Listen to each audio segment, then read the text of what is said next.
நம்முடைய ஆண்டவர் நம்மை மறக்கிறது இல்ல.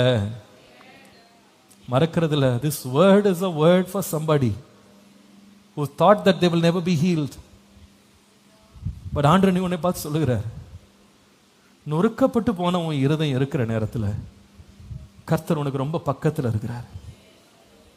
He is right beside you. இன்றைக்கு இருக்கிற சில பேர் பல வருஷத்தினுடைய ட்ராமாட்டிக் எக்ஸ்பீரியன்சஸ்ல நீங்க you have become so sick, you have lost all hope, எல்லா நம்பிக்கையும் இழந்து மனம் முறிந்து போய் சில பேர் என்ன பண்றீங்கன்னா, you are identifying the people who destroyed you. ஒவ்வொரு நாள் அவங்கள நினைச்சு நீங்க வருத்தப்படுறீங்க.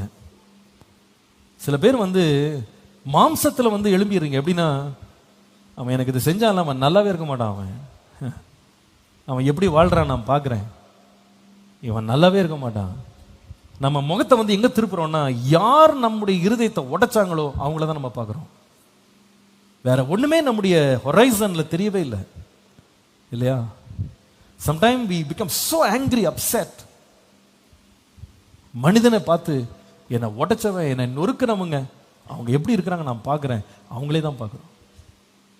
ஆனால் கர்த்தர் சொல்றார், அவனை பார்க்காதப்பா, அவங்கள பார்க்காத, நொறுங்கி போன இருதயம் உள்ள உனக்கு பக்கத்தில் நான் இருக்கிறேன், என்னை நோக்கிப்பார். வேதம் சொல்லுது, அவரை நோக்கி பார்த்த முகங்கள் பிரகாசம் அடைத்தது, அவைகள் வெட்கப்பட்டு போகவே. ஹல்லேலூயா, ஹல்லேலூயா. கர்த்தரால செய்ய முடியாத காரியம் ஒன்றுமே. நீங்க பாருங்க, ஆதியாகமம் 49:23 வில் வீரர் நம்முடைய மனமடிவாக்கினார்கள், அவர்கள் மேல் எய்தார்கள், அவனை பகைத்தார்கள். ஆனால் 24ஆம் வசனம், ஆனாலும் அவனுடைய வில் உறுதியாய் நின்றது, அவன் புயங்கள் யாக்கோபுடைய வல்லவரின் கரங்களால் பலத்தது. எதனாலே என்று சொன்னால், கர்த்தராலே. You have a broken heart this morning. God is near you. ஒருவேளை நீங்க சொல்லலாம், this brokenness came from this direction. இந்த இடத்துல தான் வந்தது, இந்த நபர்கிட்ட வந்தது, இவர்களால தான் நான் நொறுங்கி போனேன், உடைஞ்சு போனேன், நான் ஏமாந்து போனேன், நான் வாழ்க்கை இழந்து போனேன், என் வருங்காலத்தை இழந்து போனேன். பயப்படாதீங்க, நொறுங்குண்டவர்களுக்கு அருகே கர்த்தர் நிற்கிறார்.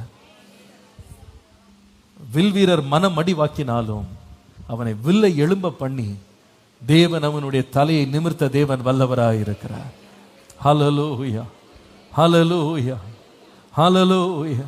இன்றைக்கு அதை கர்த்தர் செய்வார் உனக்காக. உன்னை ஹீல் பண்ண அவர் போதுமானவராய் இருக்கிறார்.